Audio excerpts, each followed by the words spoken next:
Saint Martin যেতে কি passport লাগবে, রেজিস্ট্রেশন লাগবে? এই নিয়ে তুমুল তর্ক বিতর্ক রাত থেকে সকাল অবধি। আমি প্র্যাকটিস করতে গেছিলাম ফুটবল, বারবার জিজ্ঞেস করছে, ভাই সেন্ট মার্টিন গেলে রেজিস্ট্রেশন করতে হবে কেন? সেন্ট মার্টিন গেলে নাকি টাকা লাগবে, ভিসা লাগবে, নানান কথা তর্ক বিতর্ক। আমি বারবার বলছিলাম, দেখেন এগুলো মিথ্যা সংবাদ। না ভাই, আমরা তো রাত থেকে দেখেছি ফেসবুকে। তারপরে মনে করলাম না, এখন কথা বলা দরকার। কি লেখা আছে এখানে দেখেন তো। সেন্ট মার্টিন যেতে রেজিস্ট্রেশন করতে হবে এমন সিদ্ধান্ত হয়নি, পরিবেশ মন্ত্রণালয় চ্যানেল আইয়ে দিছে। আবার এই চ্যানেল আইয়ে আবার কিন্তু আমি দেখছিলাম, আমি এসে দেখছিলাম যে চ্যানেল আইয়ে আবার একটা সংবাদ দিয়ে রাখছে, মানে তাৎক্ষণিক সবাই এক যুগে প্রচার করা শুরু করছে, যে যেমনে পারে আর কি।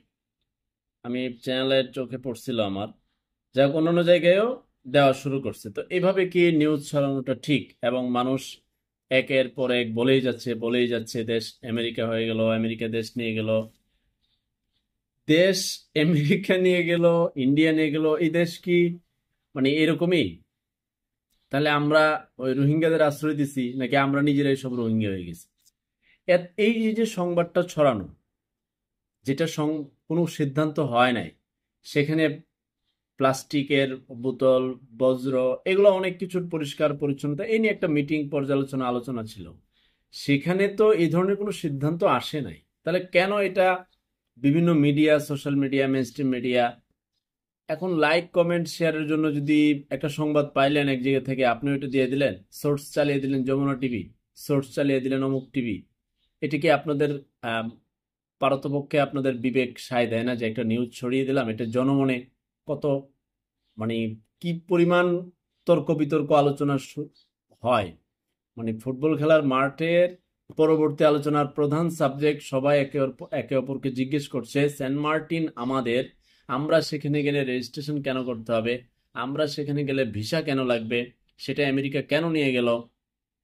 এত সব তর্ক বিতর্কের মধ্যে মানে কি উত্তর দিবে বলেন? আমি এখনো গোসলই করি নাই, মানে আসছি কেবলই, আমি অনলাইনটা দেখলাম, এরপরে দেখে একেবারে সোশ্যাল মিডিয়া সয়লাভ।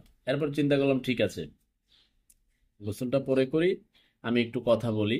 এখনো আহ, ক্লান্তি মুখের মধ্যে, দেখেন রোদ্রের মধ্যে ফুটবল খেলে আসছি। তো এখন কি বলবো আপনাদের বার্তা, আপনারা একটু দয়া করে একটু অপেক্ষা করবেন খবরের জন্য। বিশ্বস্ত মিডিয়া, মেইনস্ট্রিম মিডিয়ার সেই জায়গাগুলো দেখবেন, কোন জায়গা থেকে খবরটা প্রচারিত হচ্ছে, কেন প্রচারিত হচ্ছে, এই সংক্রান্ত কোনো মিটিং হয়েছে কিনা। তার পরবর্তীতে আপনি একটা ভিডিও করেন, কিংবা একটা পোস্ট দেন, কিংবা একটা কমেন্ট করেন। একটু যদি দায়িত্বশীলতার পরিচয় না দেন এবং অস্থির করে তোলেন, টোটালি তো ক্ষতিগ্রস্ত আমরা। কেমন? অন্তর্বর্তীকালীন সরকার বসেছে, ডক্টর মোহাম্মদ ইউনূস বসেছে, ছাত্ররা এখানে আছে, সবাই আমরা আহ, ওনাদের কোনো জায়গায় যদি কাজের ত্রুটি হয়, কিংবা ওনারা বলছে সংবাদ মাধ্যমের স্বাধীনতা, আপনার কথা বলার স্বাধীনতা, সেই জায়গাগুলো আমরা ধরিয়ে দেব। কিন্তু কুটচাল খেলে, গুজব ছড়িয়ে, মিথ্যা সংবাদ প্রচার করে আসলে আপনাদের কি বেনিফিট আমি জানি না। দেশ কোনো দলের না, দেশ সবার, দেশের মালিক জনগণ। এবার তো আবার প্রমাণ করলো, ভবিষ্যতে কেউ যদি মানব থেকে দানব হয়, তাকেও ঠিক একই পরিণতি ভোগ করতে হবে। আর এসব গুজব ছড়ায়েন না। আল্লাহ হাফেজ।